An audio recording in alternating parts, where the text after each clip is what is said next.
Hallelujah praise the Lord. मु आशा करी आपण माने समस्ते भलरे अछंती। आज किछि अल्प विषय आमे शिक्षा करबा को जिबा। मनुष्यर असफलता विषय प्रति आमे आज पाठ करबा। आज आमे कोन पई असफलतारे रहुछु आउ आगु को कहीं बढ़ी पारुनु। आज जगत हिसाब रे बढ़िबार अच्छी आउ आत्मिकता हिसाब रे आमे बढ़िबार अच्छी।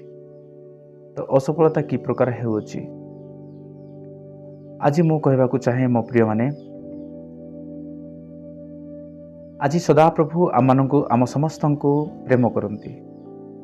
कौन तांकरी प्रेम को आमे बुझी पारुछु कि से जे आमनकर न्यायवान परमेश्वर अटंती।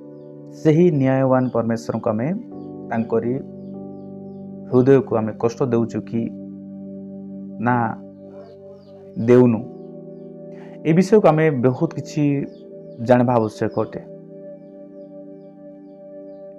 आज अनेक समय रे गुटे विश्राम बार आसे किबा प्रार्थना प्रोग्राम हुए, से समय रे आमे कोन करि थाउ अटेंड करि न थाउ। कौनसी समस्या आम मध्य देखा देले आमे प्रार्थना को एभॉइड करि थाउ।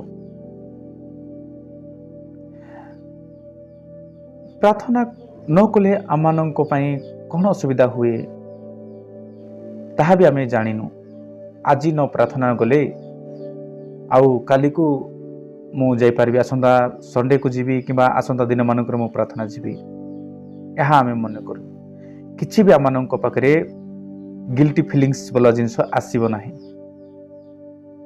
देखंतु जदि आमे गुटे दिन खाइबाटा भूली जाऊ ताहेले भूलुचु कि आमे गुटे व्यक्तिगत हिसाब रे देखबा कइले आमे खाइबा विषय को आमे भूलुनु। मात्र को देखंतु प्रार्थना जेतेबेला आमे बोलुछु आम हृदय रे जे आत्मा को परमेश्वर देछंती से आत्मा पय बहुत कष्टकर विषय अटे। आज ईश्वर जो विषय को आम को कही ताहा आमे करि न थाउ, सेति आमे असफलतारे पड़ी थाउ। आज आमे देखिबा प्रथम जन 1 पर्व 9 पद सेटारे लिखा जाए, जदि आमे माने आपन आपन पाप स्वीकार करू तेबे से आम मानकर पाप क्षमा करबाकू वो समस्त अधर्म रूप आम मानक परिष्कार करबाकू विश्वस्त और न्यायवान अटंती। आज आम मानकर पाप बहुत किछि अनेक अछि। आज पाप कहले जन को घृणा करिबा, यह भी तो पाप ही। किंतु ईश्वरंकर उद्देश्य को पालन न करिबा ही पाप। ताहा जे आज बिजनेस हिसाब रे आज अनेक भाई भौणी माने विश्राम बार को पालन न करी अन्य अन्य जगह को जाई थांती, ताहा भी गुटे बहुत किछि बड़ विषय पाप ही अटे। आज ईश्वर कोटारे आमे रही करी प्रभु कोटारे आमे सदा बेले तांकरी करुणा तांकरी प्रशंसा तांकरी आराधना जदि करिथिबा आमानकर पाप बढ़ी न थाए। आज मनुष्य मानकर पाप बढ़िबार कारण यह जे प्रार्थना से मानक ठारे नाही।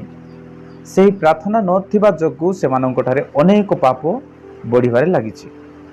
आज जदि आमे प्रार्थना न करिबा ताहेले आमानकर पाप की प्रकार क्षमा हुए, आमे की प्रकार परमेश्वर आमे स्वीकार करू कि प्रभु मो पाप करितले मते क्षमा करो। आज तो आमे प्रार्थना बोली जाइछु।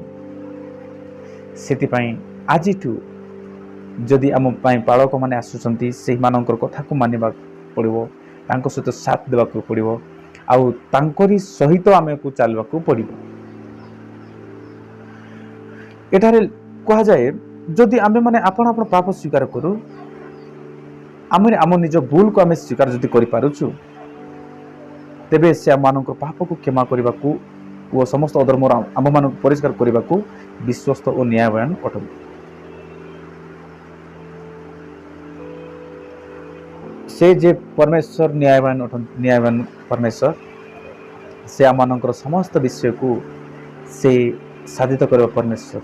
सेतिपाई से महान परमेश्वर कोटारे आमे कोन करबा भरोसा रखू, तांकोटारे समस्त विषय ସମର୍ପଣ କରି କ'ଣ କରିବାର ଅଛି? ପ୍ରଭୁଙ୍କଠାରେ ରହିବାର ଆବଶ୍ୟକ। ଆଜି ଯେକୌଣସି ସମସ୍ୟା ଆସିଲେ ମଧ୍ୟ ଆମେ ପ୍ରାର୍ଥନା କରିନଥାଉ। ଦିନକୁ ଦିନ ଯେତେବେଳେ ପାପ ନ କରିଥାଉ, ସେହି ପାପ ବଢ଼ି ବଢ଼ି ଯାଇଥାଏ।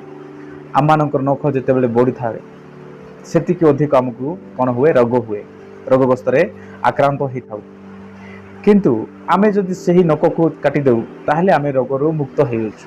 ପାପ ମଧ୍ୟ ସେହି ପ୍ରକାର ଚୁଟି ପରି ବଢ଼ି ବଢ଼ି ଚାଲିଥିବ, ଟିକେ ଟିକେ ଟିକେ ଟିକେ ବହୁତ ବଢ଼ି ଚାଲିଥିବ।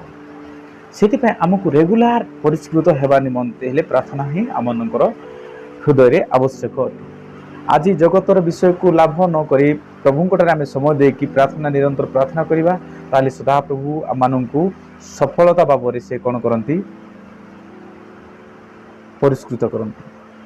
ଆମେ ଅସଫଳ ଯେତେବେଳେ ହେଇଥାଉ, ସଦାପ୍ରଭୁଙ୍କଠାରେ ଆମେ ସଫଳ ହେଇପାରିବା, ଯେତେବେଳେ କି ଆମମାନଙ୍କ ହୃଦୟରେ ପ୍ରାର୍ଥନା ବିଷୟ ରହିବ।